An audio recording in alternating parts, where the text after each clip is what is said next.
আর আমরা গরু কালেকশন গুলা করি যে দেখা যাচ্ছে আমরা দুধ দাঁত এবং কি আমরা কালার গুলার একটু আপনি জানেন যে আমরা কালার গুলো একটু প্রায়োরিটি দিই বেশি। ভাই এটা সুরমা কালার না ভাই?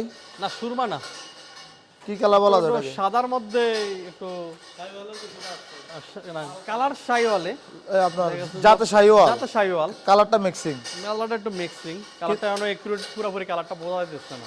রেডি হলে মনে হচ্ছে কালার চলে আসবে। হ্যাঁ একটু গরমের হিটটা পড়লে বোঝা যাবে যে কালারের ওর ধরনটা। ভাই কেমন পরিবর্তন হয়েছে এটা আগের থেকে? আলহামদুলিল্লাহ ভালো পরিবর্তন হচ্ছে। আর চামড়া তো মনে হচ্ছে অনেক লুজ আছে এটা না? হ্যাঁ চামড়া লুজ, অনেক লুজ। এই দেখেন জি জি। বয়স দুধটা দুই দাঁত। বন্ধু মাশাআল্লাহ ভাই, এগুলা দেখলে মনে হয় যে আরো 1 বছর রাখলে ভালো হয়, মানে এমন দেখা যাচ্ছে। রাখলে রাখা যাবে। আচ্ছা। আর আমরা গরু কালেকশন গুলা করি যে দেখা যাচ্ছে আমরা দুধ দাঁত এবং কি আমরা কালার গুলার একটু আপনি জানেন যে আমরা কালার গুলো একটু প্রায়োরিটি দিই বেশি। কাস্টমারের কথা চিন্তা করে আমরা কালার গুলো আমরা দিয়ে কালেকশন করি। মাশাআল্লাহ। যেটা আপনার পছন্দ হয় এটা মানুষ হ্যাঁ এটা আমরা ওইভাবেই কালেকশন করি।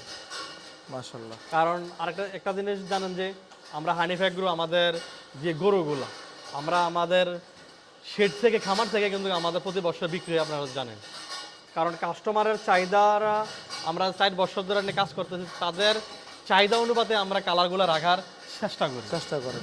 আপনারা বুঝে ফেলছেন আপনাদের এখানে কাস্টমার কি পরিমাণ কি কোন গরুগুলো চায়, জি জি আপনারা তাদের চাহিদাগুলো বুঝে ফেলছেন।